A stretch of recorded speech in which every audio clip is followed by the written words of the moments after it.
excited to be here.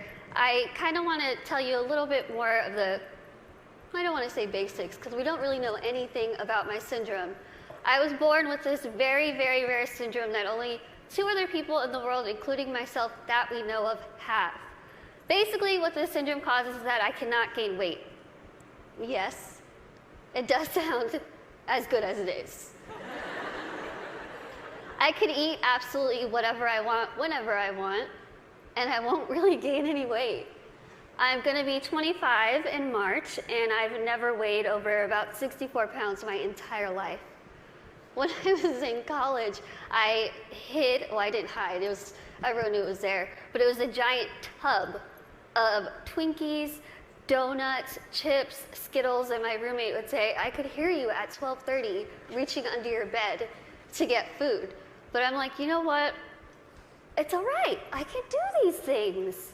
Because there are benefits to this syndrome. There are benefits to not being able to gain weight. There are benefits to being visually impaired. There are benefits to being kind of really small. A lot of people think, Lizzie, how in the world are you saying there's benefits when you can only see out of one eye? Let me tell you what the benefits are, because they're great. I wear contacts. Half off contacts. When I wear my reading glasses, half off prescription. If somebody is annoying me, being rude, stand on my right side. It's like you're not even there. I don't even know you're standing there. Right now, if I stand like this, I have no clue that there's this whole side of the room. Also, being small, I am very willing to volunteer myself to go to Weight Watchers, go to some gym and say, hi, I'm Lizzie. I will be your poster child. Put my face on whatever you need and I will say, hi, I use this program. Look how well it worked. Even though there are really amazing things that have come from this syndrome, there are also things that have been very, very difficult, as you can imagine. Growing up, I was raised 150% normally. When I was my parents' first child, and when I was born, the doctors told my mom, your daughter has no amniotic fluid around her at all. So when I was born, it was a miracle that I came out screaming. The doctors told my parents, we just want to warn you, expect your daughter to never be able to talk, walk, crawl, think, or do anything by herself. Now, as first-time parents, you could think that my parents would say, oh no, why? Why are we getting our first child to have all these unknown problems? That's not what they did. The first thing they told the doctor was, we want to see her, and we are going to take her home and love her and raise her to the best of our abilities. And that's what they did. I credit pretty much everything that I've done in my life to my parents. My dad is here with me today, and my mom is at home watching. Hi, Mom. She's recovering from a surgery, and she has been the glue that's held our family together and giving me the strength to see that she's going through so much, but she has this fighting spirit that she's instilled in me, that I have so proudly been able to stand in front of people and say, you know what, I've had a really difficult life, but that's okay. That's okay. Things have been scary, things have been tough. One of the biggest things that I had to deal with growing up was something that I'm pretty sure every single one of us in this room has dealt with before. Can you guess what that is? Starts with a B. Can you guys guess it? Boys. Bullying. I know what y'all are thinking. I should have come, why couldn't I sit here with them? I had to deal with bullying a lot, but as I said, I was raised very normally. So when I started kindergarten, I had absolutely no idea that I looked different. No clue. I couldn't see that I looked different from other kids. I think of it kind of as a big slap of reality for a 5-year-old because I went into school first day decked out in Pocahontas gear. I was ready. I went in with my backpack that looked like a turtle shell because it was bigger than me, and I walked up to a little girl, I smiled at her. She looked up at me like I was a monster, like I was the scariest thing she'd ever seen in her life. My first reaction was, she is really rude. I am a fun kid and she's the one missing out, so I'll just go over here and play with blocks or boys.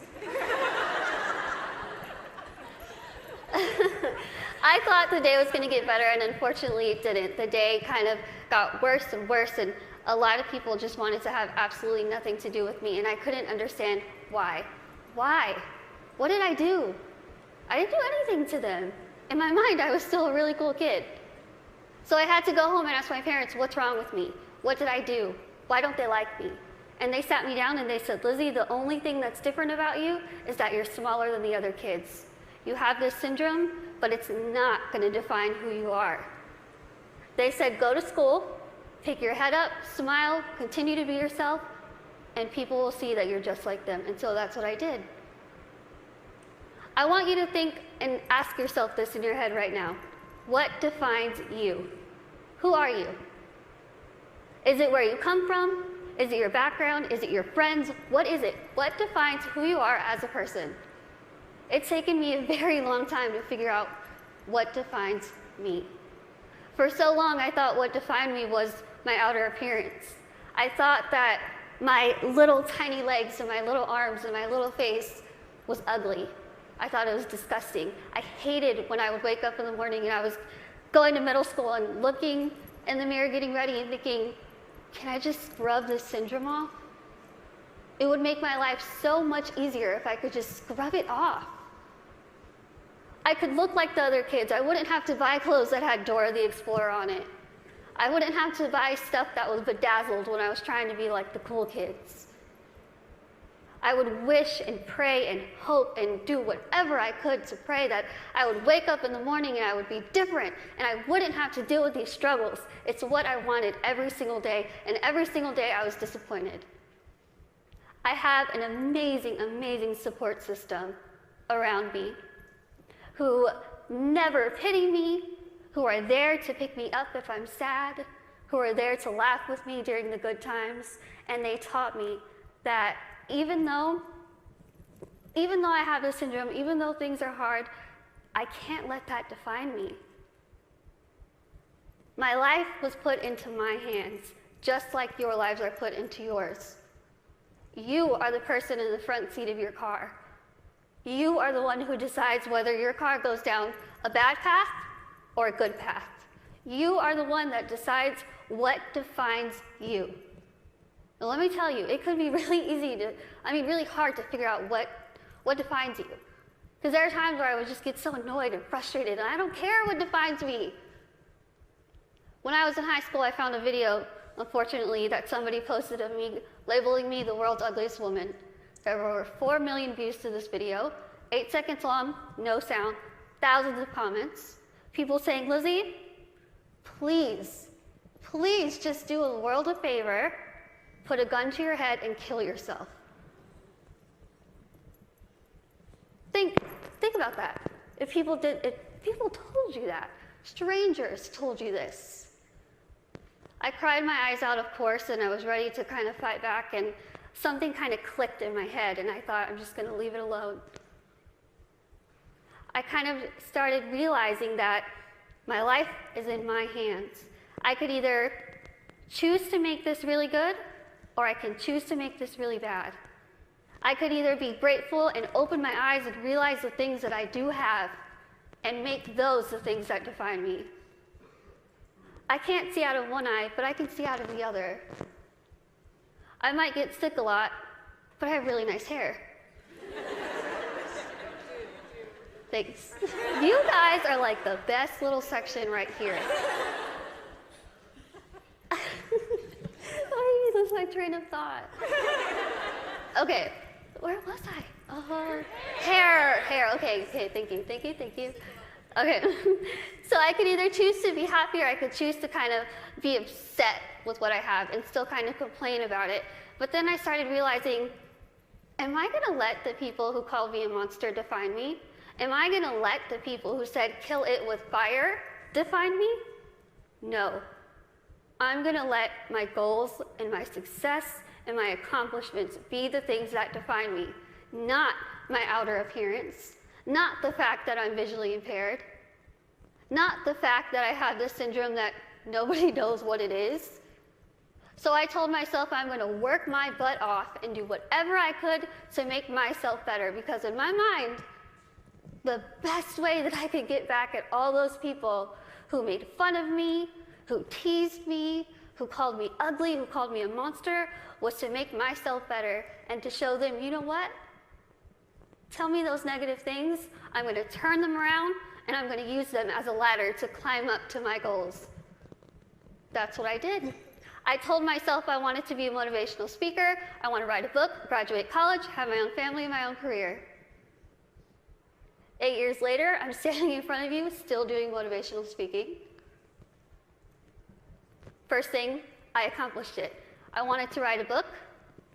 In a couple weeks, I will be submitting the manuscript for my third book.